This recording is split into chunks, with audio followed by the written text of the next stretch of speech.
Jerry never thought he'd have to call the cops on a middle-aged woman in heels. But here he was, standing on his own porch, watching as Karen, the self-appointed queen of the HOA, dialed 911 with trembling fingers, voice quivering like she was narrating a hostage situation. The ridiculous part? She was the one trespassing. She was the one who had barged onto his property, clipboard in hand, spewing nonsense about community standards and regulations that he wasn't even subject to. Yet there she stood, telling emergency dispatch that she was in danger, that she was being held against her will by an uncooperative homeowner. Jerry leaned against the railing, rubbing his temple, half expecting a SWAT team to come barreling down the street to rescue this lunatic from the imaginary peril she had manufactured in her head. He had seen HOA horror stories before, but nothing could have prepared him for this level of insanity. The worst part, he had done everything possible to avoid this war, yet somehow he had been dragged right into the middle of it. And now, thanks to Karen's theatrics, flashing red and blue lights were already appearing at the end of the street, sirens wailing, turning his quiet afternoon into a full-blown suburban circus. Jerry had never been the kind of guy who wanted trouble. He bought his house 5 years ago, specifically because it was outside the reach of an HOA. He liked his space, his privacy, his ability to mow his lawn whenever the hell he felt like it. The neighborhood was peaceful then, filled with normal, reasonable people who understood the basic concept of minding their own business. And then Karen moved in. She came in like a whirlwind, first with a friendly smile, then with rules, then with letters, then with threats. The problem? Jerry wasn't in her little club. His house had been built before the HOA even existed, meaning their rules didn't apply to him. But Karen didn't care. In her mind, order was order, and he was an outlier, a rogue element in her perfect pastel-colored dictatorship. It started small. Notices about grass height, trash can placement, the color of his mailbox. Jerry ignored them. Then came the official letters, the ones with legal jargon designed to intimidate him into compliance. He trashed those too. Karen, however, was relentless. She knocked on his door with the aggressive persistence of a debt collector, always wearing the same stiff smile that never quite reached her eyes, always talking about the good of the community, like she was running a presidential campaign. And every time, Jerry gave her the same answer. No. No, he would not be signing up for the HOA. No, he would not be following their ridiculous rules. No, he did not care about whatever nonsense standard she had invented that week. And no, she could not step foot on his property, which made the current situation all the more infuriating.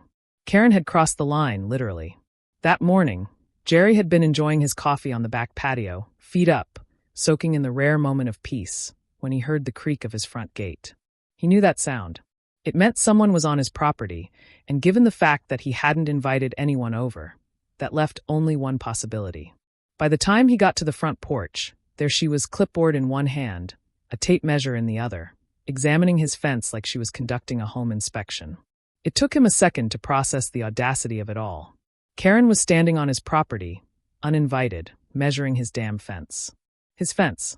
The same fence she had been complaining about for months, saying it wasn't in harmony with the community aesthetic. Jerry had taken a deep breath, counted to 3, and stepped onto the porch.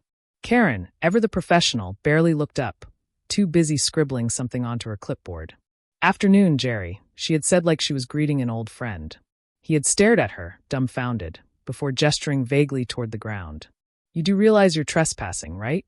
Karen had smiled, the kind of smile that people wear when they think they've already won.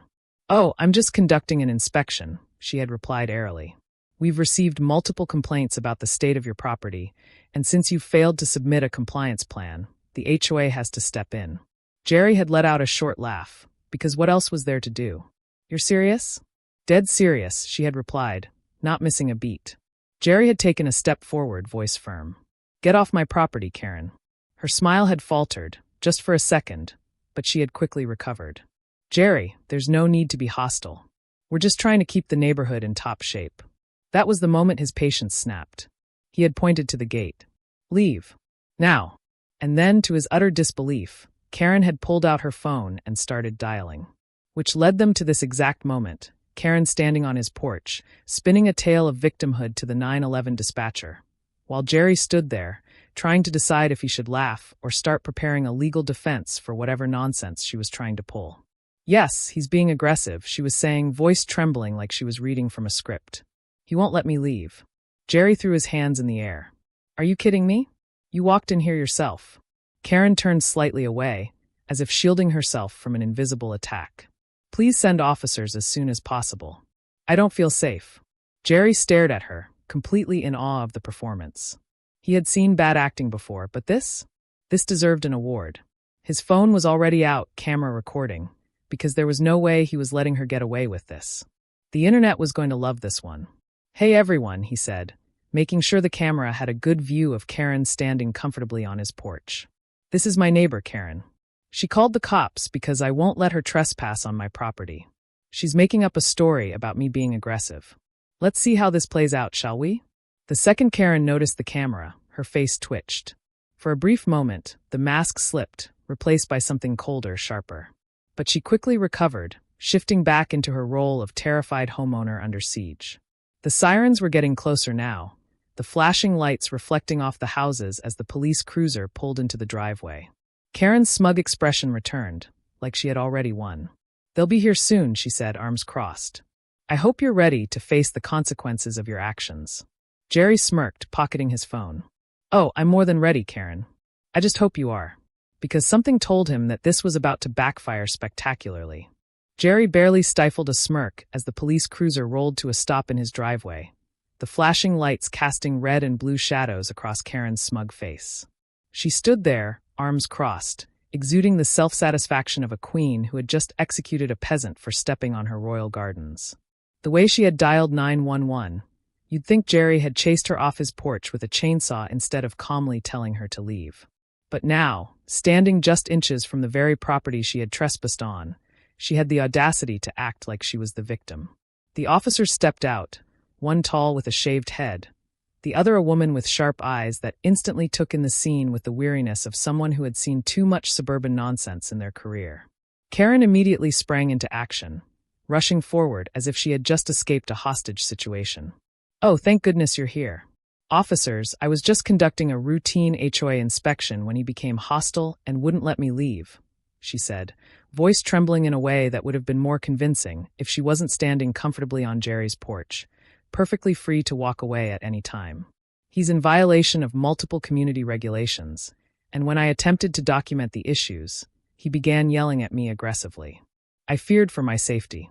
Jerry casually leaned against the railing, arms crossed, watching with amusement as the officers exchanged a glance. The female officer sighed, already exhausted before she had even asked a question. Ma'am, did he at any point physically prevent you from leaving? Karen hesitated. Just a flicker of a second, but Jerry caught it. She wasn't expecting to be asked that so directly. Well, not physically, but... Did he threaten you? Well, no, but his tone was very aggressive. The male officer turned to Jerry. Sir, can you explain your side of the story? Jerry simply pulled out his phone, waving it slightly before hitting play. The officers watched in silence as Karen's own words played back at them. The clear, undeniable evidence that she had stepped onto his property uninvited, had refused to leave, and had then faked distress for the 911 call. When the recording finished, the silence stretched for an almost comical amount of time. Then, the female officer exhaled slowly, pinching the bridge of her nose like she was fighting off a migraine.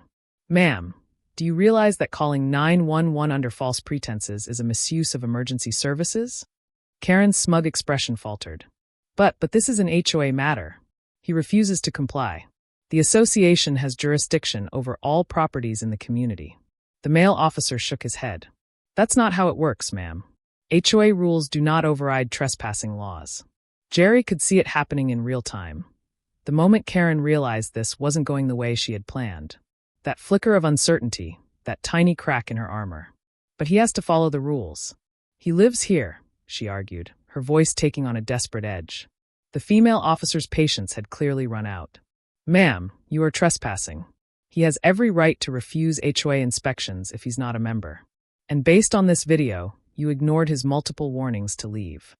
She turned to Jerry. Sir, would you like to press charges for trespassing? The words were like music to Jerry's ears. He didn't even hesitate. Yes. Karen's jaw dropped so fast it was a miracle it didn't hit the pavement. Wait, you can't be serious. The male officer pulled out his notepad. It's a private property issue, ma'am. And considering you also made a false police report, You'll be receiving a citation for misuse of emergency services as well." Jerry watched, thoroughly enjoying the way Karen's face morphed from disbelief to rage to something resembling a toddler about to throw a tantrum. "This is ridiculous. I was just doing my job." The female officer crossed her arms. "No, ma'am, you were abusing your position. And if I were you, I'd think twice before stepping onto someone else's property uninvited again." Jerry could barely keep from grinning as he watched Karen sputter, her mouth opening and closing like a malfunctioning puppet. She had walked onto his property thinking she was invincible, that her HOA title gave her absolute authority over everyone. But now she stood there, an official citation in hand, looking like she had just swallowed a lemon. "You'll regret this," she hissed at Jerry as the officers walked back to their cruiser. Jerry simply leaned against the railing, calm as ever. "Oh, I doubt that." Karen stormed off down the driveway, her rage practically radiating off her as she stomped back to her house. He knew she wasn't done. Not by a long shot. But for now, she had been put in her place. He watched as the police car disappeared down the street, then let out a slow breath. This wasn't the end. This was only the beginning. The next morning, Jerry woke up to a loud thud against his front door. Groggy, he rolled out of bed, grabbed a shirt, and shuffled to the entrance. He already had a feeling about who was behind the disturbance, and sure enough, when he swung it open, there it was, an official-looking envelope stamped with the HOA's seal, lying ominously on his doorstep. He picked it up, already knowing it was going to be a pile of nonsense, and ripped it open. Final notice of noncompliance. Jerry nearly burst out laughing. The letter outlined a list of ridiculous violations. His lawn was not in accordance with HOA standards, his fence was visually disruptive. His garbage bins weren't stored in a manner befitting community aesthetics. And of course, the best part, he was failing to provide mandatory access to HOA officials for property inspection. It was so absurd, so unbelievably petty, that he had to take a moment to let it all sink in. This was Karen's retaliation. She couldn't use the police to intimidate him, so now she was throwing every HOA rule she could think of at him, hoping something would stick. Jerry sighed, crumpling the letter into a ball and tossing it over his shoulder. Across the street, Karen stood on her porch, watching him with an expression of smug satisfaction, like she had just delivered a death blow. Jerry met her gaze, smiled, and gave her a small, lazy wave before dramatically tossing the crumpled letter into the house. Karen's expression soured instantly. Her lips pressed into a thin line, her eyes flashing with fury. She turned sharply and marched back inside, slamming her door so hard the sound echoed down the street. Jerry shook his head, rubbing his temples. This woman needed a hobby, and something told him this was only going to get worse. Jerry had barely finished his morning coffee before his phone rang, an unknown number flashing across the screen. He almost ignored it, figuring it was another scam call, but curiosity got the better of him. "Hello." A sharp, clipped voice answered on the other end. "Mr. Cook, this is Howard Jenkins, legal representative for the Homeowners Association. I understand you received your notice of noncompliance." Jerry let out a short laugh. "Oh, you mean the garbage letter full of fake violations? Yeah, I got it. And I threw it where it belongs, right in the trash."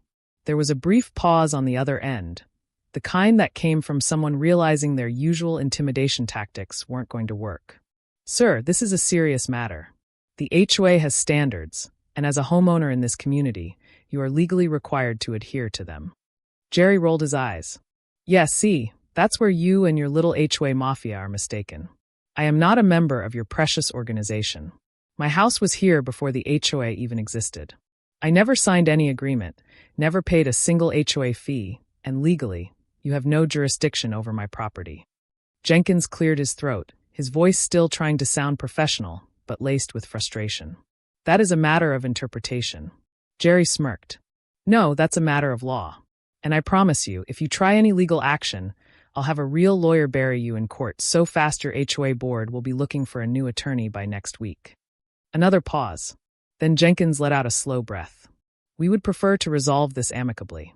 Jerry took a sip of his coffee. "Great. Then stop sending me threats and fake violations." "That's not an option." Jenkins' voice sharpened. "If you continue to ignore compliance notices, the HOA is prepared to take further action, including legal measures." Jerry's grin widened. "Oh, please do. I'd love to see a judge laugh this nonsense out of the courtroom." Silence again. Then the lawyer sighed. "I'll be in touch." The line went dead. Jerry set his phone down, shaking his head. He had dealt with stubborn people before, but Karen and her HOA goons took things to a whole new level. They weren't just petty, they were relentless. And sure enough, that evening, as Jerry sat on his porch enjoying the quiet, he heard voices. Multiple voices. He turned his head toward the street and felt his stomach tighten. A group of HOA board members, at least 6 or 7, were gathered at the foot of his driveway. And of course, standing front and center like some kind of suburban dictator, was Karen. Jerry exhaled slowly. "Oh, for the love of Jerry Cook." Karen's voice rang out, full of forced authority. "We need to talk." Jerry didn't even bother standing up. "No, we really don't." Karen ignored the response and gestured to the people behind her. "We are here as an official HOA delegation. Since you refused to acknowledge our notices, we've come to discuss this matter in person." Jerry eyed the group. "You seriously gathered a whole mob for this?" Karen lifted her chin. "This is an official HOA intervention. You are in violation of multiple community guidelines. If you continue to ignore the rules, we will have no choice but to escalate our actions." Jerry let out a slow breath, his patience thinning by the second. "Karen, for the last time, I am not in the HOA. Your rules do not apply to me. Now get off my driveway." Karen's eyes flashed with fury, but she kept her fake smile intact. "You live here, don't you? You benefit from the community we maintain, don't you?" Jerry laughed. "You mean the community I take care of myself? The one you've turned into your own personal dictatorship." Karen's jaw tightened, but she kept her composure. "We're offering you one final chance to comply.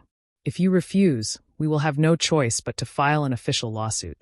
Jerry exhaled sharply, finally standing up. He stepped down from the porch, walking right up to the crowd, his voice calm but firm. "Listen carefully," he said. "If any of you step foot on my property again, I will file trespassing charges. If you keep harassing me, I will take legal action against this entire HOA. And if you so much as touch a single blade of grass on my lawn, I will personally ensure that Karen is removed from whatever power trip she's on." The crowd shifted uncomfortably. Karen's face burned with anger, but before she could respond, Jerry took another step closer, voice lowering to a dangerous calm. "Now, if you're done with your little parade, get off my property." For a moment, no one moved. Then, grudgingly, Karen turned on her heel and marched back toward her house, her followers hesitating before reluctantly trailing after her. Jerry watched them go, shaking his head. This was getting ridiculous. And something told him.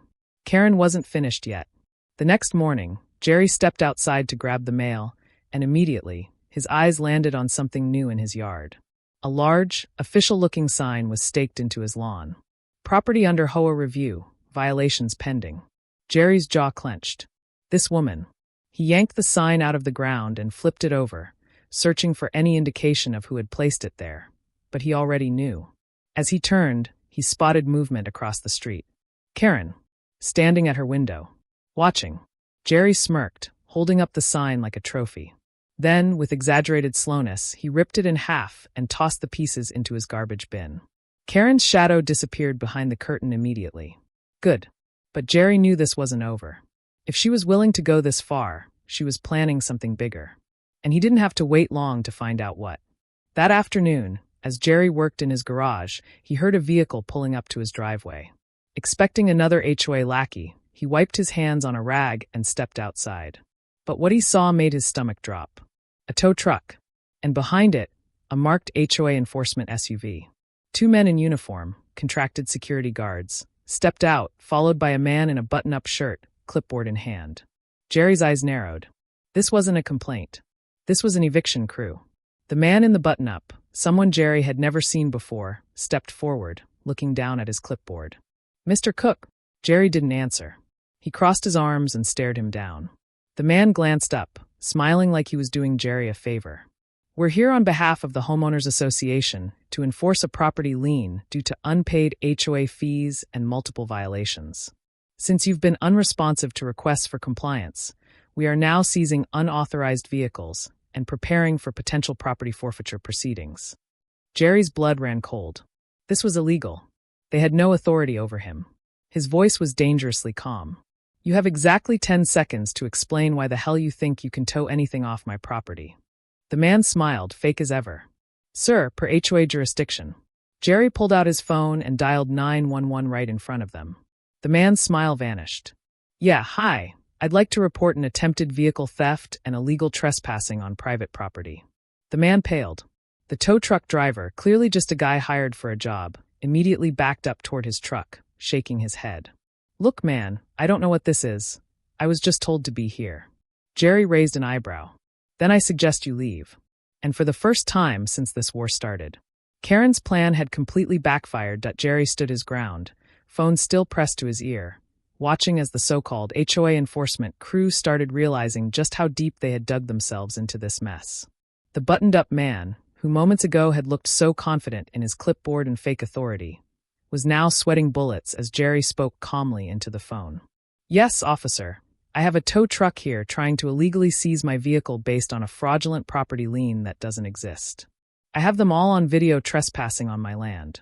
I need someone here immediately. The tow truck driver, a middle-aged guy who clearly had no idea what kind of HOA lunacy he had just stepped into, backed away with both hands up. Look, man, I don't want any trouble. I was just given an address. Jerry's stare didn't waver. Then get your truck off my driveway before you become part of the trouble. The driver didn't hesitate. He turned, climbed back into his truck, and within seconds, the loud hum of his engine filled the air as he peeled off down the street, leaving a cloud of dust behind. Jerry turned back to the buttoned-up man. Your turn. The man opened his mouth, then shut it. His security guards, who, up close, were just two overweight guys in cheap polo shirts, looked at each other like they were seriously reconsidering their career choices. Jerry stepped forward. You people have exactly 5 seconds to get the hell off my property before the cops show up and we find out exactly who sent you. The man in the button-up swallowed hard. Sir, there's no need to escalate this. We can resolve this through HOA mediation. Jerry let out a cold laugh. I am not in the HOA. You have no jurisdiction over my property. And you just tried to commit fraud on video. He turned his camera toward the man's face. What's your name? The man stiffened. I don't have to provide that information. Jerry grinned. That's fine. The police can figure it out for me. That was all it took. The man spun on his heel and hurried back to his SUV, his 2 security guards scuttling after him like a pair of scolded children. Within moments, the entire crew was gone. Jerry sighed, pocketing his phone. He could already picture Karen pacing inside her house, watching her latest grand plan go up in flames. But this time, he wasn't going to wait for her next move. This time, he was playing offense. That night, Jerry sat at his kitchen table, going through every fake violation notice, every bogus complaint, every harassment tactic Karen and her HOA cronies had thrown at him. And then he made a call. David, he said, leaning back in his chair. I think it's time we sue the hell out of these people. His lawyer chuckled on the other end. Oh, you have no idea how much I was hoping you'd say that. By the next afternoon, a cease and desist order was officially sent to Karen and the entire HOA board. But Jerry didn't stop there. He filed a harassment complaint against the HOA, backed by a mountain of evidence, videos, letters, even police reports from Karen's ridiculous 911 stunt. And the best part? The HOA board turned on Karen almost instantly. One by one, Jerry started receiving emails from board members, all desperately trying to distance themselves from the HOA president who had dragged them into this mess. Please understand, we weren't aware of everything Karen was doing. Asterisk, she acted on her own. The board never approved any legal action. Asterisk. We'd love to discuss a peaceful resolution. Jerry almost felt bad for them. Almost. Karen, for all her power-hungry scheming, had overstepped so badly that even her own HOA was now treating her like a liability. The final nail in the coffin came 2 weeks later. An emergency HOA meeting was called. And at the very top of the agenda, motion to remove Karen as HOA president. Jerry didn't even have to attend the meeting to know how it ended. By the next morning, her reign was over. Karen was officially removed. But it didn't stop there. Turns out, in her obsessive campaign to take Jerry down, she had misused HOA funds to hire security and enforcement services without approval. Forged HOA documents to make fake violation notices appear legally binding. Illegally attempted to seize property that didn't belong to the HOA. And because of that, the HOA itself sued her. Jerry didn't even have to finish his lawsuit, because her own HOA destroyed her first. 2 months later, he stepped outside one morning to find a for sale sign on Karen's front lawn. She didn't say a word to anyone. No grand farewell speech. No last-minute power move. She was just gone. Jerry stood on his porch, coffee in hand, watching as her car pulled out of the driveway for the last time. And just for good measure, he waved, because for the first time in months, Karen was finally permanently out of his life. And the best part, the HOA never bothered him again.